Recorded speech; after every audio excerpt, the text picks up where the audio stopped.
এবার নজর রাখছি আহমেদাবাদের বিমান দুর্ঘটনা, যেখানে এক মাসও অতিক্রান্ত হয়নি, এখনো দগদগে রয়েছে সেই স্মৃতি। সেই জায়গায় দাঁড়িয়ে এবার এয়ার ইন্ডিয়ার যারা আধিকারিকরা রয়েছে তারা কিন্তু শোক ভুলে রীতিমতো মত্ত হয়েছেন তাদের আনন্দ ফুর্তিতে। এমনই অভিযোগে বিদ্ধ হয়েছে এয়ার ইন্ডিয়ার আধিকারিকরা, যেন তাদের কোনো হেলদোল নেই, এমনই অভিযোগ কিন্তু উঠে আসছে। ফের একবার একটি ভিডিও ভাইরাল হয়েছে সমাজ মাধ্যমে এবং যাকে ঘিরে তুমুল বিতর্ক ছড়িয়েছে। নিন্দার ঝড় অবশ্য উঠছে সোশ্যাল মিডিয়ায়। এই প্রসঙ্গে যাব বিস্তারিত, আমাদের সঙ্গে যুক্ত হয়ে গেছে সৌম্য মুখার্জি। সৌম্য, যে ভিডিওটা ভাইরাল হয়েছে, কি রয়েছে সেই ভিডিওতে এবং কি জানতে পারছো? ভিডিওতে দেখা গেছে যে এয়ার ইন্ডিয়ার গুরুগ্রামের দপ্তরে একটি ডিজে পার্টি চলছে, আর সেখানে উদ্দাম নাচে মেতে উঠেছেন এয়ার ইন্ডিয়ার স্যাট এর শীর্ষকর্তারা। ঘটনাটা 20 তারিখ ঘটেছে, মানে জানা গেছে।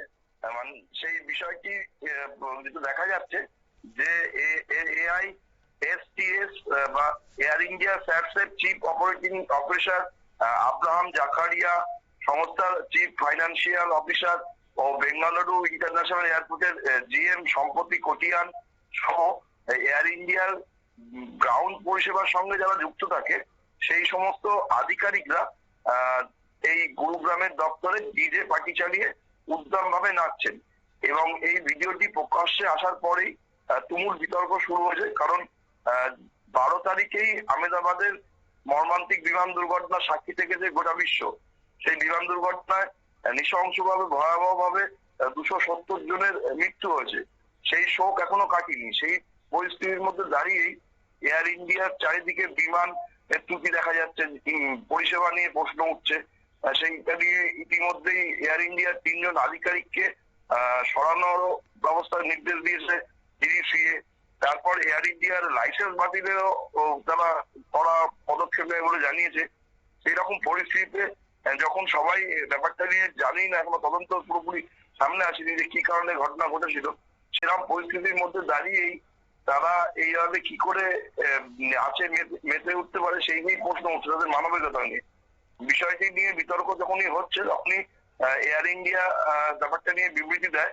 তারা জানায় যে সোশ্যাল মিডিয়াতে যে তাদের এয়ার ইন্ডিয়া স্যাটসের একটা অনুষ্ঠানের ভিডিও পোস্ট হয়েছে, সেটা